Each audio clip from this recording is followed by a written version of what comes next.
రకరకాల అడ్వర్టైజ్మెంట్లు జగన్మోహన్ రెడ్డి గతంలో ఇచ్చినటువంటి అడ్వర్టైజ్మెంట్లు విద్యా దీవెనకు సంబంధించి ఏ సంవత్సరం అడ్వర్టైజ్మెంట్లో ఏమేమి మాట్లాడాడో ఒకసారి చూద్దాం. ముందుగా నవంబర్ 2021 అండి, నవంబర్ 30, 2021 ఎవరైనా ఆన్లైన్ వెళ్ళి సాక్షి పేపర్లో ఇచ్చినటువంటి అడ్వర్టైజ్మెంట్ చూడండి.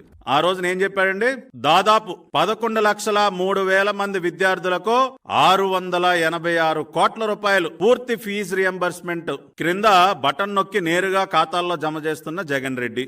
ఎంతమంది అండి? నవంబర్ 2021లో 11,03,000 మంది విద్యార్థులకి ఎంతండి? 686 కోట్లండి. అండర్లైన్ చేసుకున్నారు కదా, విద్యార్థుల సంఖ్య, అమౌంట్ 11,03,000, విద్యార్థులు 686 కోట్లు సొమ్ము.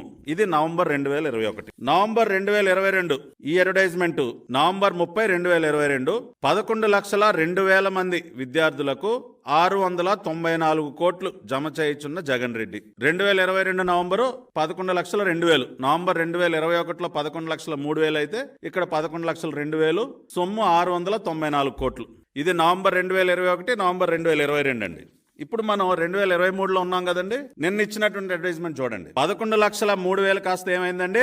జూలై సెప్టెంబర్ 2023 త్రైమాసికానికి 8,09,039 మంది విద్యార్థులు. ఓరి ఓరి ఓరి అని దుంపదేగా 3 లక్షల మంది. ఏమయ్యా జగన్ రెడ్డి, నవంబర్ 2021, నవంబర్ 2022లో 11,03,000 అన్నావు కదా, మరి ఇప్పుడేంటి 8,09,000 పడిపోయింది?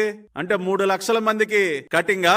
రాష్ట్ర ప్రజలందరూ అర్థం చేసుకోండి, ఒక్క సంవత్సరంలోనే 3 లక్షల మందికి కోత పెట్టాడు జగన్ రెడ్డి. విద్యా దీవెన పథకానికి సంబంధించి 3 లక్షల మంది విద్యార్థులకి కటింగ్. అదే విధంగా అమౌంట్ గతంలో 694 కోట్లు, 686 కోట్లు అంటే సుమారుగా 690 కోట్ల రేంజ్ లో, అంటే ఒక 700 కోట్ల రేంజ్ లో ఉండేటటువంటి సొమ్ము కాస్త 584 కోట్లకు పడిపోయింది.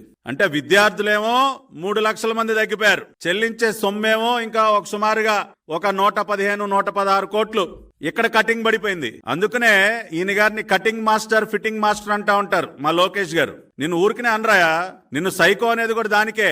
ఒక్క సంవత్సరంలో 3 లక్షల మంది విద్యార్థులకు కోత పెడతావా? నువ్వు మేనమామవా విద్యార్థులకు? అందుకనే నిన్ను కంసమామ అంటారు. నువ్వు ఎన్నిసార్లు నిన్ను మీ మేనమామనని నీకు నువ్వు చెప్పుకున్నా విద్యార్థులు ఎవరు కూడా అంగీకరించడానికి సిద్ధంగా లేరు.